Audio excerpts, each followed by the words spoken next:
Hello guys, welcome back to our channel. ഇന്ന് നമ്മൾ കാണാൻ പോകുന്നത് 2021 റിലീസായിട്ടുള്ള നോബഡി എന്നൊരു ആക്ഷൻ ത്രില്ലർ മൂവിയെ കുറിച്ചിട്ടാണ്. വളരെ സാധാരണക്കാരനായ ഒരു മനുഷ്യന്റെ വീട്ടിൽ പെട്ടെന്നൊരു ദിവസം 2 കള്ളന്മാര് കയറിയതും അദ്ദേഹത്തിന്റെ ലൈഫ് തന്നെ മാറി മറയുന്നുണ്ട്. എന്താണ് അവിടെ സംഭവിച്ചത്, എന്തൊക്കെയാണ് ഇനി സംഭവിക്കാനിരിക്കുന്നത് എന്നെല്ലാം ഈ ഒരു മൂവിയിലൂടെ നമുക്ക് കാണാം. സോ നമുക്ക് നേരെ മൂവിയിലോട്ട് കടക്കാം. ഈ ഒരു മൂവിയുടെ തുടക്കത്തിൽ നമ്മളെ കാണിക്കുന്നത് നമ്മുടെ നായകനായിട്ടുള്ള ഹച്ചിനെയാണ്. ഹച്ച് വളരെ സാധാരണക്കാരനായിട്ടുള്ള ഒരു ഓർഡിനറി മാൻ ആണ്. രാവിലെ തന്നെ എണീറ്റ് ജോലിക്ക് പോയി തിരിച്ചു വന്ന് കിടന്നുറങ്ങുന്ന വളരെ ബോറിംഗ് ആയ ഒരു ലൈഫാണ് ഹച്ചിൻ്റെത്. പിന്നീട് ഹച്ചിന്റെ ഫാമിലിയെ കാണിക്കുന്നുണ്ട്. ഹച്ചിന്റെ ഭാര്യയുടെ പേര് ബെക്ക എന്നാണ്. അവർക്ക് 2 കുട്ടികളുമുണ്ട്. പക്ഷെ എന്തൊക്കെ ആയാലും ഒട്ടും തന്നെ സാറ്റിസ്ഫൈഡ് അല്ലാത്ത, സന്തോഷമില്ലാത്ത ഒരു ജീവിതമാണ് അവരുടെ. അങ്ങനെ വളരെ ബോറിംഗ് ആയിട്ട് ആ ഒരു ലൈഫ് മുമ്പോട്ട് പോയിക്കൊണ്ടിരിക്കുമ്പോഴാണ് ഒരു രാത്രി ഹച്ചിന്റെ വീട്ടില് മോഷ്ടിക്കുന്നതിന് വേണ്ടിയിട്ട് 2 കള്ളന്മാര് കയറി വരുന്നത്. കാണുമ്പോൾ തന്നെ അതൊരു ആണും പെണ്ണുമാണെന്ന് നമുക്ക് മനസ്സിലാക്കാം. തന്റെ വീട്ടില് കള്ളന്മാര് കയറിയിട്ടുണ്ട് എന്നറിയുന്ന ഹച്ച് അപ്പൊ തന്നെ ഒരു സ്റ്റിക്ക് എടുത്ത് അവർ അറ്റാക്ക് ചെയ്യാനായിട്ട് നോക്കുന്നുണ്ടെങ്കിലും പെട്ടെന്ന് അവൻ എന്തോ ചിന്തിച്ചിട്ട് അവന്റെ ക്യാഷ് എല്ലാം വെച്ചിരിക്കുന്ന സ്ഥലം അവർക്ക് പറഞ്ഞു കൊടുക്കുന്നുണ്ട്. കള്ളന്മാരാകട്ടെ ഇത് കേട്ടപ്പോൾ തന്നെ ഓടിച്ചെന്ന് ആ ഒരു ക്യാഷ് കൈക്കലാക്കുന്നുണ്ട്. ഇതേ സമയം നമ്മുടെ ഹച്ചിന്റെ മൂത്ത മകനായിട്ടുള്ള ബ്ലേക്ക് തന്റെ വീട്ടില് അതിക്രമിച്ച് കയറിയ ഒരു കള്ളനെ കീഴ്പ്പെടുത്തി പിടിച്ചു വെച്ചിരിക്കുകയാണ്. പിന്നീട് അവൻ അച്ഛനായ ഹച്ചിനോട് ആ ഒരു കള്ളനെ അറ്റാക്ക് ചെയ്യാൻ പറയുന്നുണ്ടെങ്കിലും ഹച്ച് പറയുന്നത് അവനോട് ആ ഒരു കള്ളനെ വെറുതെ വിടാനാണ്. ഇത് കേൾക്കുന്ന ബ്ലേക്ക് അപ്പൊ തന്നെ ആ ഒരു കള്ളനെ വെറുതെ വിട്ടെങ്കിലും ആ കള്ളൻ അവിടെ നിന്ന് പോകും മുമ്പ് നമ്മുടെ ബ്ലേക്കിന്റെ മുഖത്ത് നല്ലൊരെണ്ണം കൊടുത്തിട്ടാണ് പോകുന്നത്. തിരിച്ച് അവർ അറ്റാക്ക് ചെയ്യാത്തതുകൊണ്ട് തന്നെ ആ ഒരു കള്ളന്മാര് വളരെ എളുപ്പത്തിൽ തന്നെ അവിടെ നിന്ന് രക്ഷപ്പെടാണ്. പക്ഷെ ഈ ഒരു ഇൻസിഡന്റിന് ശേഷം തന്റെ ഭാര്യയും മക്കളെല്ലാം ഹച്ചിനെ വെറും ഒരു വട്ട പൂജ്യമായിട്ടാണ് കാണുന്നത്. സ്വന്തം വീട്ടിലെ ഇത്രയും കള്ളന്മാരൊക്കെ വന്നിട്ടും അവരെ ഒന്നും ഉപദ്രവിക്കാതെ വെറുതെ വിട്ടല്ലോ എന്ന് പറഞ്ഞ് എല്ലാവരും നമ്മുടെ ഹച്ചിന്റെ ആ ഒരു ക്യാരക്ടറിൽ വളരെയധികം ഡിസപ്പോയിന്റഡ് ആണ്. എന്തിനു പറയുന്നു, ഇതിനെ പറ്റി അന്വേഷിക്കാനായിട്ട് അവിടെ വന്ന ഒരു പോലീസുകാരൻ പോലും സ്വന്തം ഫാമിലിയെ പ്രൊട്ടക്ട് ചെയ്യാൻ പറ്റാതെ വളരെ വീക്കായിട്ട് നിൽക്കുന്ന ഹച്ചിനെ ഒരു പുച്ഛത്തോടെയാണ് നോക്കിക്കാണുന്നത്. തനിക്ക് ചുറ്റുമുള്ള എല്ലാവരും ഇങ്ങനെ തന്നെ നോക്കുന്നത് കാണുന്ന ഹച്ചിന് മനസ്സിൽ ദേഷ്യവും വിഷമവും റിഗ്രറ്റ് എല്ലാം ഒരുപോലെ വരുന്നുണ്ട്. അങ്ങനെ പിറ്റേ ദിവസം ഹച്ച് ജോലിക്ക് പോകാൻ ഇറങ്ങുന്ന സമയത്താണ് അവന്റെ നൈബേഴ്സ് എല്ലാം അവനെ ഈ ഒരു പേരും പറഞ്ഞ് കളിയാക്കുന്നത്.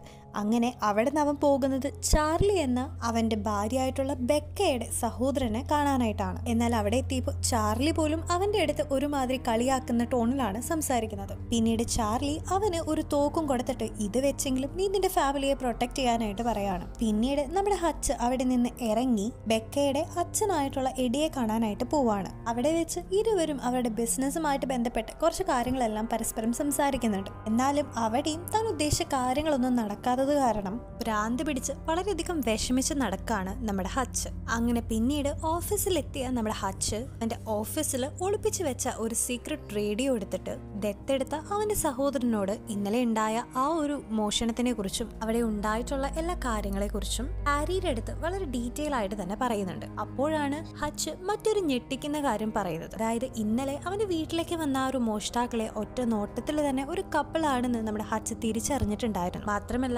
അവര് നമ്മുടെ ഹച്ചിനെ കാണിച്ച് ഭീഷണിപ്പെടുത്തിയ ആ ഒരു തോക്കിലും ഉണ്ടയൊന്നും ഉണ്ടായിരുന്നില്ല. അതായത് അവർക്ക് 2 പേർക്കും ഒട്ടും നിവർത്തിയില്ലാതെ എന്തോ സീരിയസ് ആയിട്ടുള്ള ഒരു കാര്യം ഉള്ളതുകൊണ്ടാണ് അവർ മോഷ്ടിക്കാനായിട്ട് ഹച്ചിന്റെ വീട്ടിൽ കയറിയതെന്ന് അവൻ മനസ്സിലാക്കിയിട്ടുണ്ടായിരുന്നു. അതുകൊണ്ട് തന്നെ ആ ഒരു വീട്ടിൽ നിന്ന് വളരെ ചെറിയൊരു തുക മാത്രം എടുത്തിട്ടാണ് അവർ പോയതും. ഇക്കാരണം കൊണ്ട് തന്നെയാണ് നമ്മുടെ ഹച്ച് അവരാരെയും ഉപദ്രവിക്കാതെ വിട്ടത്. അങ്ങനെ പിന്നീട് അന്നത്തെ വർക്കൊക്കെ ശേഷം ഹച്ച് ഒരു ഓൾഡ് ഏജ് ഹോമിലുള്ള അവന്റെ അച്ഛനായിട്ടുള്ള ഡേവിഡിനെ കാണാനായിട്ട് വരികയാണ്. അങ്ങനെ ഉണ്ടായ കാര്യങ്ങളെല്ലാം അച്ഛൻ്റെ അടുത്ത് പറയുമ്പോൾ ഇപ്പോൾ ഹച്ച് പണ്ടത്തെ പോലെയൊന്നും അല്ല എന്നും അവന്റെ ക്യാരക്ടറിലെല്ലാം ഒരുപാട് വ്യത്യാസങ്ങൾ ഉള്ളതായിട്ടും അച്ഛൻ അവന്റെ അടുത്ത് പറയുന്നുണ്ട്. അങ്ങനെ ഇതെല്ലാം കണ്ട് ദേഷ്യവും വിഷമവും ഡിസപ്പോയിന്റഡ് ഒക്കെ ആയിട്ട് അച്ഛൻ നേരെ അവന്റെ വീട്ടിലേക്ക് വരുന്ന സമയത്ത് ബ്ലേക്കാകട്ടെ അച്ഛനെ കണ്ട മൈൻഡൊന്നും വെക്കാതെ യാതൊരു വിലയും കൊടുക്കാതെ ഒട്ടും റെസ്പെക്ട് ഇല്ലാതെ ഇരിക്കുകയാണ്.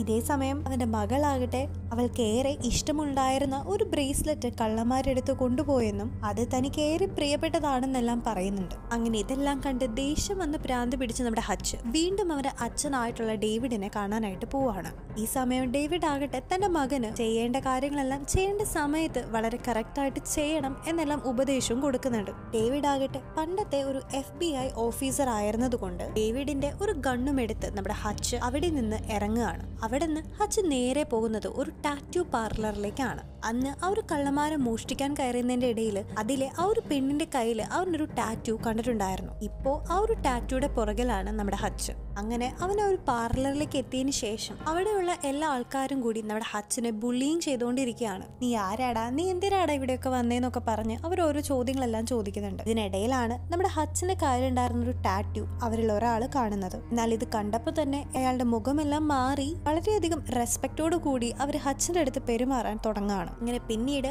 അവരോട് അവൻ ഈ ഒരു ടാറ്റുവിനെ കുറിച്ച് ചോദിക്കുകയും അവരുടെ നിന്ന് കിട്ടിയ ഒരു അഡ്രസ്സുമായിട്ട് അവൻ ഒരു അപ്പാർട്ട്മെന്റിലേക്ക് നടന്നു ചെന്ന് അവിടെ ജീവിച്ചിരുന്ന നമ്മുടെ ഹച്ചിന്റെ വീട്ടിൽ കയറിയ ആ ഒരു കള്ളന്മാരെ കൈയോടെ പിടികൂടുകയും അച്ഛന്റെ മകളുടെ ആ ഒരു ബ്രേസ്ലെറ്റും അവന്റെ കയ്യിൽ നിന്ന് അവരടിച്ചു മാറ്റിയ ഒരു വാച്ചും ഗണ്ണെല്ലാം കാണിച്ച് ഭീഷണിപ്പെടുത്തി അവരുടെ കയ്യിൽ നിന്ന് അവൻ കൈക്കലാക്കുന്നുണ്ട്. അവരുടെ ആ ഒരു അപ്പാർട്ട്മെന്റിൽ വെച്ച് വയ്യാതെ കിടക്കുന്ന അവരുടെ കുട്ടിയെ കാണുന്ന അവന് ഇത്രയൊക്കെ കഷ്ടപ്പെട്ടത് ആ ഒരു കൊച്ചിന് വേണ്ടിയാണെന്ന് മനസ്സിലാവുകയാണ്. അങ്ങനെ അവിടെ നിന്ന് പുറത്തു വന്ന അവന് ദേഷ്യവും വിഷമെല്ലാം അവിടെ ഉണ്ടായിരുന്ന ഒരു ചുമരിനെ ഇടിച്ചിടിച്ച് തീർക്കാണ്. അങ്ങനെ ഒരു കണക്കിന് എല്ലാം തീർന്നു എന്ന സമാധാനത്തിൽ അവനൊരു ബസ്സിൽ കയറി വീട്ടിലേക്ക് മടങ്ങി വന്നുകൊണ്ടിരിക്കുമ്പോഴാണ് ആ ഒരു ബസ്സിൽ 5 ഗുണ്ടകൾ കയറുന്നത്. അവരാണെങ്കിൽ ആ ഒരു ബസ്സിലുണ്ടായിരുന്ന ഒരു പെൺകുട്ടിയോട് വളരെ അപമര്യാദയായി പെരുമാറാനും തുടങ്ങി. ഓൾറെഡി ദേഷ്യത്തിലും വിഷമത്തിലൊക്കെ ഇരുന്ന ഹച്ചിന് ഇത് കാണുമ്പോൾ വീണ്ടും വീണ്ടും ദേഷ്യം കൂടുന്നുണ്ട്. അങ്ങനെ അവസാനം ഹച്ച് ആ ഒരു ബസ് ഓടിച്ചിരുന്ന ഡ്രൈവറിനെ പുറത്തേക്കാക്കി ബസ്സിന്റെ ഡോറെല്ലാം ലോക്ക് ചെയ്തതിനു ശേഷം ആ ഒരു ഗുണ്ടകളുമായിട്ട് നല്ലൊരു ഫൈറ്റിൽ തന്നെ ഏർപ്പെടുകയാണ്. പക്ഷെ നമ്മൾ ഇതുവരെ വിചാരിച്ചിരുന്ന പോലെ സാധാരണക്കാരനായിട്ടുള്ള ഒരു മനുഷ്യൻ ഫൈറ്റ് ചെയ്യുന്ന പോലെയല്ല നമ്മുടെ ഹച്ച് ഫൈറ്റ് ചെയ്തുകൊണ്ടിരിക്കുന്നത്. വളരെ പ്രൊഫഷണൽ ആയിട്ടാണ് അവൻ ഓരോരുത്തരെയും അടിക്കുന്നതും കൈകാര്യം ചെയ്യുന്നതും. അങ്ങനെ അവൻ ആ ഒരു 5 എണ്ണത്തിനെയും അടിച്ച് ഏകദേശം ഒന്നതുപോലെ ആക്കി വെച്ചിട്ടുണ്ട്. പക്ഷെ ഈ ഒരു ഫൈറ്റിനിടയിൽ നമ്മുടെ ഹച്ചിനും ഒരുപാട് പരിക്കുകളൊക്കെ പറ്റിയിട്ടുണ്ട്. അങ്ങനെ ആ ഒരു പരിക്കുകളൊക്കെ ആയിട്ട് ഹച്ച് വീട്ടിലേക്ക് മടങ്ങി വന്നതിന് ശേഷം ബെക്ക മുറിവുകളെല്ലാം തുടച്ച് ക്ലീൻ ചെയ്തുകൊണ്ടിരിക്കുകയാണ്. ഇതേസമയം തങ്ങളിപ്പോൾ പഴയ പോലെ അല്ലെന്നും ഇപ്പോൾ യാതൊരു വിധത്തിലുള്ള സ്നേഹവും ഇൻറ്റിമസിയൊന്നും അവരുടെ റിലേഷൻഷിപ്പിൽ ഇല്ലെന്നെല്ലാം അവർ മനസ്സ് തുറന്ന് സംസാരിക്കുന്നുണ്ട്. ഇവിടുന്ന് കട്ട് ചെയ്ത് അടുത്ത സീനിൽ നമ്മളെ കാണിക്കുന്നത് യൂലിയൻ എന്ന് പറയുന്ന ഗാങ്സ്റ്ററിനെയാണ്. യൂലിയൻ ഒരു ക്ലബിലേക്ക് കയറി ചെന്ന് അവിടെയുള്ള കുറച്ച് ആൾക്കാരുമായിട്ട് ബിസിനസ് ഡീലുകളെല്ലാം സംസാരിക്കുന്നതിന്റെ ഇടയിൽ യൂലിയന് എതിരെ എന്തോ സംസാരിച്ചു എന്നുള്ള ഒരു ഒറ്റ കാരണം കൊണ്ട് അവിടെ ഉണ്ടായിരുന്ന ഒരാളെ കഴുത്ത് കീറി കൊന്നുകളയാണ്. ഇതേ സമയമാണ് നമ്മുടെ യൂലിയന് പെട്ടെന്നൊരു ഫോൺ കോൾ വരുന്നത്.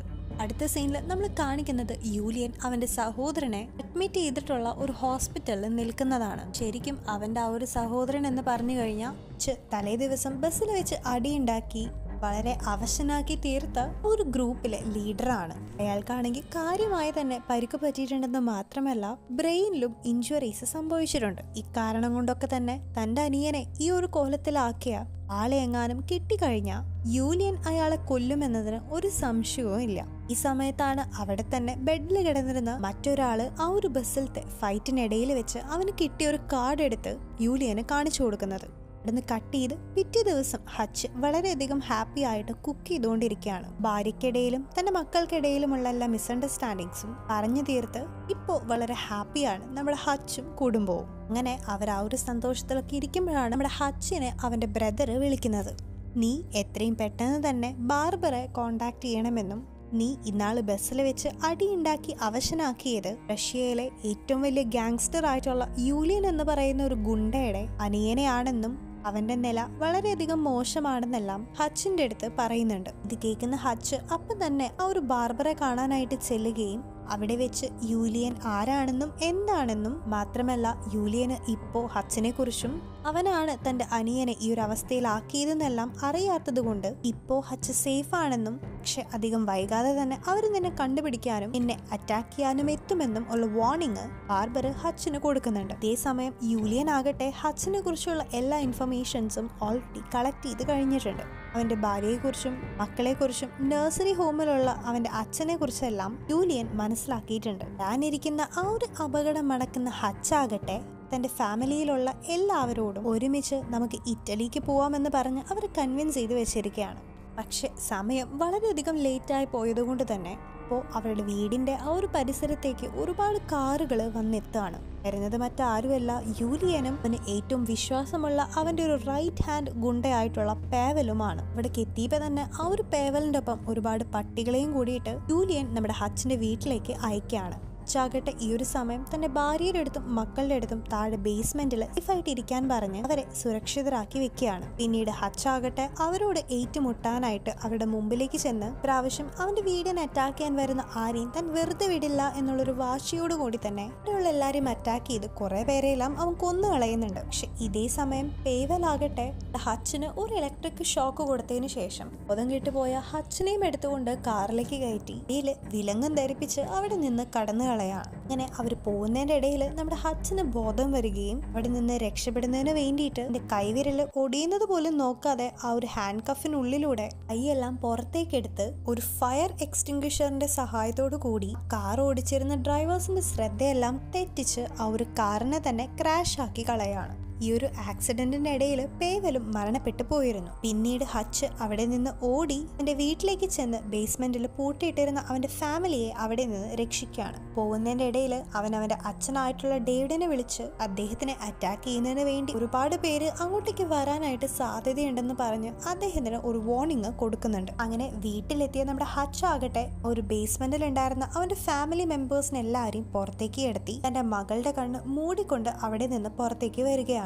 കാരണം ആ ഒരു വീട് നിറയെയും ഇവരെ അറ്റാക്ക് ചെയ്യാൻ വന്ന ആളുകളുടെ ഡെഡ് ബോഡികളായിരുന്നു. പിന്നീട് അവൻ അവന്റെ ഫാമിലിയെ സേഫ് ആയിട്ടുള്ള ഒരു സ്ഥലത്തേക്ക് പറഞ്ഞയക്കുകയാണ്. എന്തൊക്കെ ഉണ്ടായാലും ഞങ്ങളുടെ അടുത്തേക്ക് തിരിച്ചു വരണമെന്ന് ബെക്കയും അവന്റെ അടുത്ത് പറയുന്നുണ്ട്. പിന്നീട് ഹച്ച് വീട്ടിലേക്ക് കയറി ആ ഒരു ഡെഡ് ബോഡീസിനെല്ലാം ഒതുക്കിയിട്ടതിനു ശേഷം താൻ ആരാണെന്നെല്ലാം ആ ഒരു ഡെഡ് ബോഡീസിന്റെ അടുത്ത് സംസാരിച്ചുകൊണ്ടിരിക്കുകയാണ്. അപ്പോഴാണ് വലിയൊരു ട്വിസ്റ്റ് ഇവിടെ റിവീൽഡ് ആകുന്നത്. പണ്ട് കാലത്ത് ഹച്ച് ഈ ഇന്റലിജൻസ് ഏജൻസീസിന്റെ എല്ലാം ഒരു പ്രൊഫഷണൽ അസാസൻ ആയിരുന്നു. എങ്കിലും വളരെ സാധാരണമായിട്ടുള്ളൊരു ജീവിതം ആഗ്രഹിച്ച് നമ്മുടെ ഹച്ച് ആ ഒരു ജോലിയിൽ നിന്നെല്ലാം റിസൈൻ ചെയ്ത് റിട്ടയർ ആയിട്ട് ഇപ്പോൾ ഒരു നോർമൽ ഓർഡിനറി ലൈഫായിട്ടാണ് ജീവിക്കുന്നത്. ഈ ഇന്റലിജന്റ് ഏജൻസിയിലൊക്കെ ഒരു മെമ്പർ ആയിരുന്നതുകൊണ്ട് തന്നെ വിവിധ രീതിയിലുള്ള ഫൈറ്റ്സും അറ്റാക്കിംഗ് ടെക്നിക്സ് എല്ലാം അവന് നന്നായിട്ട് അറിയാം. മാത്രമല്ല അവനെ തോൽപ്പിക്കാനായിട്ടും വളരെ ബുദ്ധിമുട്ടാണ്.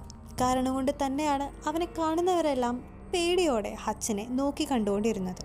അത്രമാത്രം ഭാര്യയും കുട്ടികളെല്ലാം അടങ്ങുന്ന ഒരു ഫാമിലിക്ക് വേണ്ടി ആഗ്രഹിച്ചത് കൊണ്ടായിരിക്കാം അവൻ ആ ഒരു പൊസിഷനിൽ നിന്നും റിട്ടയർ ചെയ്തത് മുതൽ പഴയ ആ ഒരു ലൈഫിലേക്ക് ഇനി ഒരിക്കലും തിരികെ പോവില്ലെന്ന് അവൻ ആത്മാർത്ഥമായി തന്നെ ആഗ്രഹിച്ചിട്ടുണ്ടായിരുന്നുവെങ്കിലും സാഹചര്യങ്ങൾ വീണ്ടും വീണ്ടും അവനെ അതിലേക്ക് തന്നെ കൊണ്ടുവന്നെത്തിക്കുകയാണ് ചെയ്തത്. ഇങ്ങനെ ഈ കാര്യങ്ങളെല്ലാം അവരോട് പറഞ്ഞതിന് ശേഷം തന്റെ വീട്ടിലുണ്ടായിരുന്ന കുറച്ച് ആവശ്യ സാധനങ്ങളും കുറച്ച് പൈസയും തന്റെ ഫാമിലിയുടെ ഒരു ഗ്രൂപ്പ് ഫോട്ടോയും എല്ലാം എടുത്ത് തെളിവുകളെല്ലാം നശിപ്പിക്കുന്നതിന് വേണ്ടി ആ ഒരു വീടിന് തന്നെ തീയിട്ട് അവൻ അവിടെ നിന്ന് ഇറങ്ങുകയാണ്. അതേസമയം നമ്മുടെ ഹച്ചിന്റെ ഫാദർ ആയിട്ടുള്ള ഡേവിഡിനെ കൊല്ലാനായിട്ട് ജൂലിയന്റെ 2 ഗുണ്ടകൾ എത്തിയിട്ടുണ്ടായിരുന്നു. പക്ഷെ നമ്മുടെ ഹച്ചിനെ പോലെ തന്നെ വളരെയധികം ഇന്റലിജന്റ് ആയിട്ടുള്ള ഡേവിഡ് ആകട്ടെ ഉറക്കം നടിച്ച് കിടന്ന് ഗുണ്ടകൾ അടുത്തെത്തിയ സമയം നോക്കി അവരെ കൊന്ന് അവിടെ നിന്ന് വളരെ എളുപ്പത്തിൽ തന്നെ രക്ഷപ്പെട്ടു വരികയാണ്. ഇതിനിടയിൽ തന്നെ ഈ നടന്ന എല്ലാ കാര്യങ്ങളും എനിക്ക് ഏറ്റവും കൂടുതൽ വിശ്വാസമുണ്ടായിരുന്ന പേവലിന്റെ മരണത്തിനെ കുറിച്ചെല്ലാം യൂലിയൻ അറിഞ്ഞിട്ടുണ്ടായിരുന്നു.